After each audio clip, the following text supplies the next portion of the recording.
ये एक बड़ी खबर है। चाइना के सबसे बड़े कटर सक्शन ड्रैगर टियान कुन हाव ने 3 नवंबर 2017 को चाइना के कीनडोंग से समुद्र में कदम रखा था। ये 1 घंटे में 35 मीटर की गहराई तक लगभग 6000 क्यूबिक मीटर मिट्टी खोद सकता था और यह 15,000 क्यूबिक मीटर तक की मिट्टी ढो भी सकता है। लेकिन इतनी बड़ी मशीन से चाइना समुद्र में आखिर ऐसा कर ही क्या रहा था जिससे इस समुद्र के हिस्से के साथ लगते चारों देश फिलीपींस, मलेशिया, ताइवान और वियतनाम के साथ साथ भारत और अमेरिका भी सख्ते में आ गए। चलिए जानते हैं इस बड़ी साजिश से किस तरीके से चाइना चाह रहा था भारत और अमेरिका की जबरदस्त तबाही। साउथ चाइना सी में चाइना जहाजों के जरिए लाखों टन मिट्टी फेंक रहा था। पहले खबर बाकी देशों के लिए ज्यादा मायने नहीं रखती थी, लेकिन जैसे जैसे इस मिट्टी ने टापू की शक्ल देनी शुरू की तो दुनिया के बाकी देश भी सख्ते में आ गए। चाइना मैन मेड आइलैंड खड़े कर चुका था। ये किसी भी देश की कल्पना से परे है। इन आइलैंड की संख्या 1 नहीं, 2 नहीं, पूरी 7 है और चाइना ऐसे और भी कई मैन मेड आइलैंड्स बना रहा था। लेकिन चाइना ये आइलैंड बना क्यों रहा है? आखिर चाइना को इतनी मेहनत करके हासिल क्या होने वाला है और क्यों ये आइलैंड भारत और अमेरिका के साथ साथ बाकी देशों के लिए भी खतरा बनते जा रहे हैं?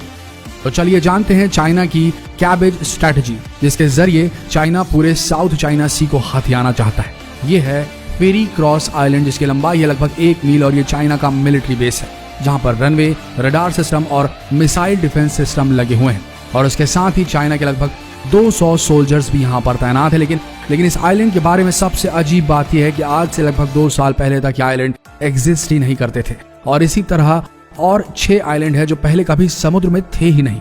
इन आइलैंड्स के जरिए चाइना समुद्र के एक अहम हिस्से पर कब्जा करना चाहता है। इस हिस्से का नाम है साउथ चाइना सी। समुद्र का यह हिस्सा नेचुरल रिसोर्सेज के मामले में भी काफी रिच है। एक अनुमान के मुताबिक यहाँ 11 बिलियन बैरल तेल है, तो वहीं 190 trillion cubic feet natural gas के रिसोर्सेज हैं और दुनिया का 10% मछली का भंडार भी समुद्र के इसी हिस्से में है। लेकिन सबसे बड़ी चिंता का विषय है वो ये है कि दुनिया का 30% व्यापार साउथ चाइना सी से ही होकर जाता है। साउथ एशिया सी के साथ 5 देशों की सीमा लगती है। United Nation convention on the law of the sea के मुताबिक हर देश की सीमा उनके तटों से समुद्र के 200 मील तक होती है, जैसे EEZ यानी कि एक्सक्लूसिव इकोनॉमिक जोन कहा जाता है। यानी अगर किसी देश के 200 मील की सीमा के भीतर कोई ऑयल भंडार मिलता है तो उस पर हक उसी देश का होगा। लेकिन जो एरिया सभी देशों की EEZ से बाहर होते हैं उसे इंटरनेशनल वाटर कहा जाता है और UN मैरिटाइम लॉ के मुताबिक इस हिस्से पर सबका हक होता है। साउथ चाइना सी के साथ लगते सभी देश अपने EEZ में रहते हैं, लेकिन चाइना को यह मंजूर नहीं। चाइना का कहना है कि समुद्र के इस हिस्से पर उसका अधिकार है। सेकेंड वर्ल्ड वॉर के दौरान जापान जो पूरे रीजन को कंट्रोल करता था उसने साथ लगे सभी समुद्रों से अपना कंट्रोल खो दिया।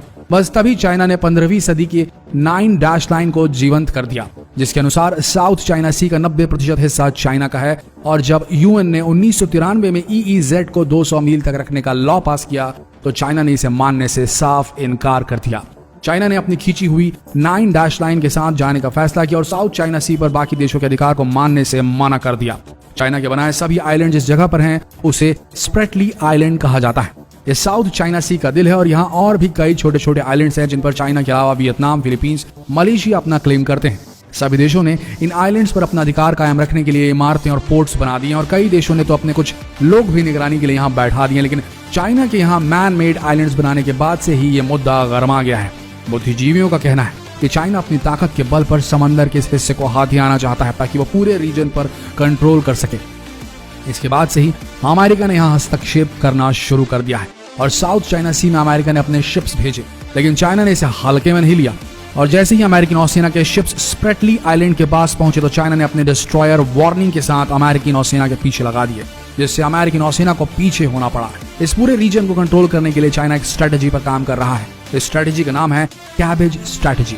इसके जरिए चाइना स्प्रेटली आइलैंड में ज्यादा से ज्यादा शिप्स और डिस्ट्रॉयर रखता है ताकि बाकी देशों को डर के माहौल में रखा जा सके।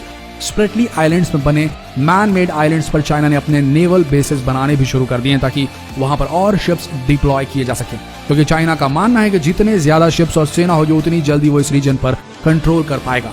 यही नहीं, चाइना ने इस रीजन को एयर स्पेस को भी अपना घोषित कर दिया। यानी अगर साउथ चाइना सी के ऊपर से किसी को उड़ान भरनी है तो उसके लिए उसे चाइना से परमिशन लेनी होगी। लेकिन भारत के लिए खतरा और भी ज्यादा है, क्योंकि भारत का ज्यादातर समुद्री व्यापार साउथ चाइना सी से होकर ही गुजरता है। इसलिए भारत ने आसियान समिट में भी इस मुद्दे को उठाने की कोशिश की, जहां पर आसियान मेंबर देशों में साउथ चाइना सी के साथ लगते देश भी मेंबर हैं।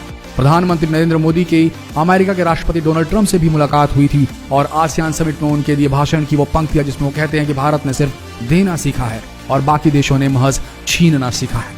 यही सभी उसी ओर इशारा कर रहा है। लेकिन चाइना से बाकी सभी छोटे देश डरते हैं, क्योंकि उन्हें डर है कि कहीं ड्रैगन उन पर कब्जा ना कर ले। लेकिन भारत ने चाइना के इस दबदबे के खिलाफ आवाज उठानी शुरू कर दी है। शायद यही वजह है कि अमेरिका अब एशिया पैसिफिक को हिंद पैसिफिक कहकर पुकारने लगा है। लेकिन अब धीरे धीरे अमेरिका भी इस मुद्दे से हाथ खींचते नजर आ रहा है। वह ना तो चाइना से सीधा टक्कर लेना चाहता है और ना ही वो चाहता है कि चाइना छोटे देशों को धमकाए। शायद इसीलिए अमेरिकी नौसेना के शिप्स भी अभी भी साउथ चाइना सी में पेट्रोलिंग कर रहे हैं और उनके लड़ाकू विमान अभी भी चाइना के उसी क्षेत्र में उड़ान भर रहे हैं जिसे चाइना ने अपना घोषित कर रखा है। खैर, अभी स्थिति शांत है, लेकिन हर देश अपनी मिसाइलें तैनात कर युद्ध के लिए भी तैयार बैठा है। अब यहाँ पर साफ स्ट्रेटेजी नजर आ रही है कि चीन चाहता है कि भारत के सारे व्यापार को प्रभावित किया जा सके ताकि चीन के ऊपर निर्भर हो जाए भारत। इस पर आप सबका क्या कहना है, ये अपने विचार कमेंट सेक्शन में लिखना बिल्कुल ना भूलें और इस खबर को, इस ब्रेकिंग न्यूज को देशवासियों तक पहुंचाना बिल्कुल ना भूलें। शेयर की